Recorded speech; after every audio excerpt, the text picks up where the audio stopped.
In the place called Ghazni in Afghanistan, there arose one kingdom called as the Ghaznavid Empire. The founder of this empire was a person named Sabuktigin, and then comes the year 988 when Sabuktigin's son Mahmud ascends the throne of the Ghaznavi Empire. India won't be same ever again.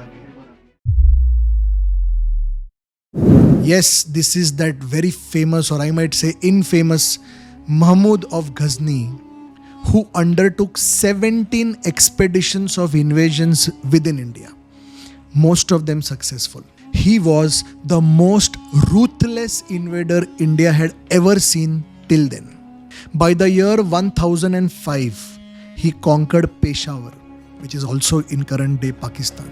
He conquered Peshawar and continued penetrating India as deep as possible. In his rule, practically the entire northwest of the Indian subcontinent then was under the control of the Ghaznavid Empire, ruled by Mahmud of Ghazni.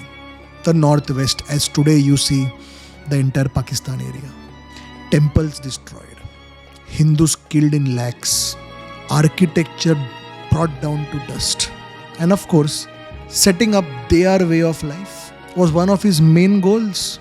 Mahmud of Ghazni started becoming a hero in the entire Islamic world, because the kind of atrocities that he used to perform against the local native population here, the kind of destruction that he brought upon, the impact that he had on the local culture of India. When I'm saying impact, the destructive impact that he had was unmatched till then. He was able to successfully convert cities after cities from one culture to another. His official biographer writes, wherever Mahmud of Ghazni went, fire and sword followed. With the power of the sword, he was able to achieve whatever he wanted. He lit fires on various mansions, temples, fields, completely wiping out cities and local population. His biographer continues to write that this Mahmud of Ghazni performed wonderful tasks in completely eliminating Hindu population, an impact not seen before. He became a worshipable hero in that entire area. Hinduism slowly began disappearing from the northwestern part of India.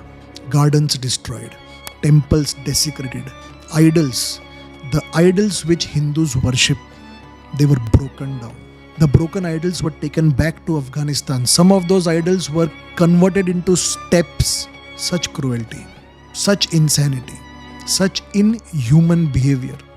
I will definitely shoot one separate video to tell you what exactly Islamic rule meant to the local population, what they had to go through, convert or die or leave, murders, mass destruction of population, rapes.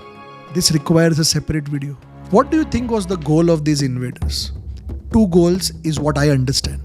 First, bring the Islamic way of life into this part of the world, convert them into Islam, destroy the local religious, cultural, social setting, and convert everything into one way of living.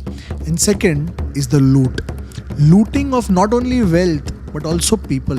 Unfortunately, so many young girls and boys were sold as sex slaves in Arab markets. Anyways, these are things for which a separate video will be needed. I'll come back to the story. Mahmud of Ghazni became mad with power. Wherever he went, destruction followed. He conquered lands and lands within India, and that madness went to his head, and then he decided to attack the most sacred, or I might say one of the most sacred Hindu religious places, where lakhs and lakhs of Hindus' religious sentiments were attached to. That is the first Jyotirling of Lord Shiva, Somnath. In the year 1026 AD, that is the beginning of the 11th century, he attacked and raided Somnath.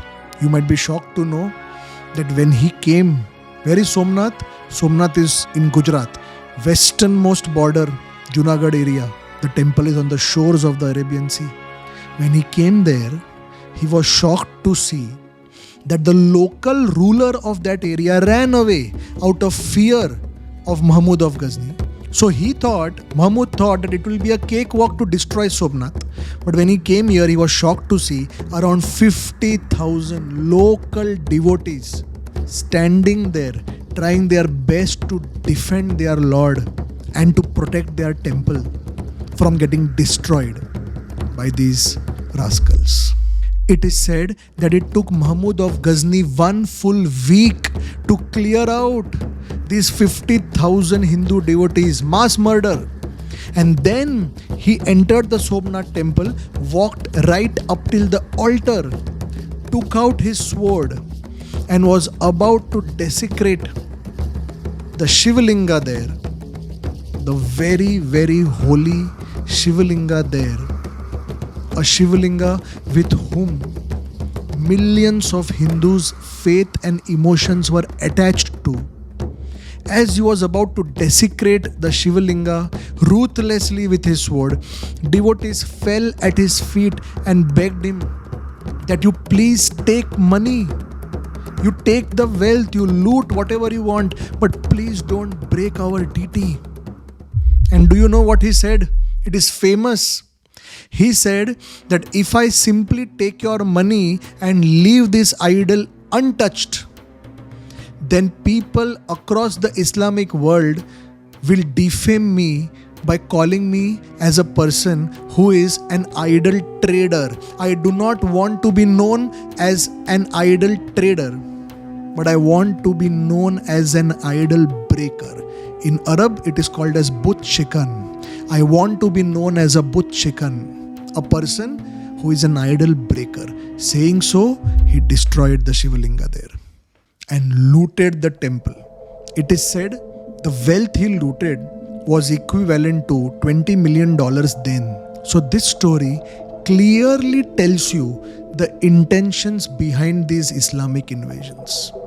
Clearly, there is no doubt. Some historians have fooled us by telling us that they had come here only to loot, they were thieves, this and that. No, they had come here to change the cultural, spiritual, religious landscape of India.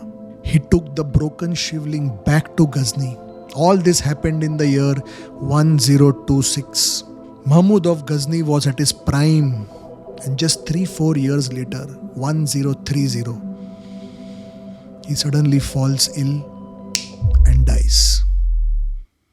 Karma strikes back, and how? And after his death, his successors continued the Ghaznavi Empire, and by the beginning of the 12th century, the Ghaznavi Empire had reached its zenith. All areas ranging from Afghanistan, Iran, Pakistan, right up till Punjab were under the control of the Ghaznavid Empire. Just to give you a context, I'll show you how the Ghaznavid Empire looked at the beginning of the 12th century. Look at this entire area. This is the Ghaznavid Empire. Here is Ghazni. This is where all of it began. Yes, this is where it began. And this is where Somnath was. There are many more small stories connected to all these different places, but I'm skipping all of that because I want to stick to the main events. But you can see the kind of impact that Mahmud of Ghazni had on the Indian subcontinent and on this world. 1030 AD, Mahmud of Ghazni dies. Another century passes by, Islamic invasions continue, and now comes the year 1173. That is the end of the 12th century. 1173, in another place in Afghanistan called Ghor, Ghor, arose another tribe of bandits, mass murderers, rogues, thieves, and their leader, Muhammad Ghori, ascends to the throne of this Ghurid empire, whose capital was Ghori. And then what he does and what follows What he does first to the Ghaznavid Empire and then what he does within India. All of that we will pick up in the second episode. So just to give you an idea, I have right now covered from 637 AD to 1173 AD. And in 1173 AD, what has happened? In a place called Ghor, Muhammad Ghori ascends to the throne of this Ghorid Empire. Ghaznavid Empire is still there, whose capital is Ghazni. All of this is happening in Afghanistan only. But their branches are spread right up till India, as you saw in the map of the Ghaznavid Empire. In the next episode, this story will continue. What does Ghori do? What does he first of all do to the Ghaznavid Empire? Then what he does within Indian subcontinent, because the Ghaznavid Empire is spread even in India. Which famous Indian king he defeats and kills? If you know, please comment the name of that very famous Indian king whom Muhammad Ghori defeated and killed. A recent movie was also released on the biography of this Indian ruler. If you know the name, please comment. And then what all Ghori does within India and how does it change the political landscape of northern, central, western and even eastern India right up till Bengal. All of that we will discuss in the next episode. I'll take you from 1173, where Ghori has ascended the throne of a small kingdom in this place called Ghor, and I will take you right up till 1526 AD, where a sultan of Delhi, by then the Delhi Sultanate was established, a sultan of Delhi named Ibrahim Lodi was defeated, and in came this infamous sultan named Babur. So till 1526, 1173 to 1526, this entire storyline will be episode number 2. Remember, 1526, Chhatrapati Shivaji Maharaj was born in 1630.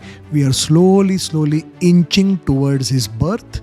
I request you all to have patience and understand what was happening in our country at that time. I hope you are enjoying my presentation. If you are really liking it, then please show your appreciation by liking this video and sharing it with all your friends. If you have not yet subscribed to my channel, please do it. I thank you very much for patient listening. I will see you in episode number 2. Thank you very much. Jai Hind.